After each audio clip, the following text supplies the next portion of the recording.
Moving on to myth number 5. In a well-treated room, the bass sounds the same everywhere. So this might be a surprise, but the thing is, you can't actually expect the bass to even out once you've treated your studio. This is counterintuitive. Obviously, it's like one of the first things you kind of expect, right? You find that the bass is all over the place in your studio, and so you think, okay, I'm going to treat my studio, and then the bass should sound the same. Well, it turns out that's not actually what happens in practice, because on one hand, we're listening with 2 speakers.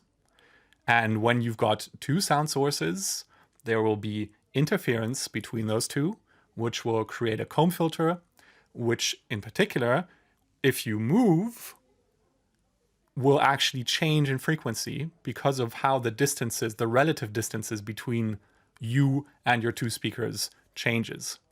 And when even in smaller rooms, those distances are large enough for these comb filter effects to show up in the low end, making it sound like the bass changes as you move.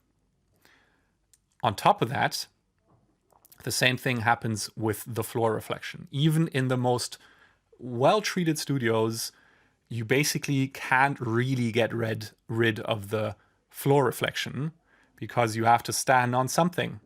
And so each of your speakers will create a floor reflection, which will create interference and a comb filter with a direct sound, which as you move, moves in frequency and makes it sound like the bass changes.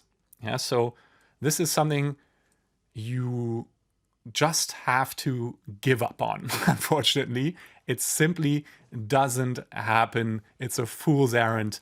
The bass will never fully even out after you treat your studio. It's unfortunate, I know, but that's the reality of it.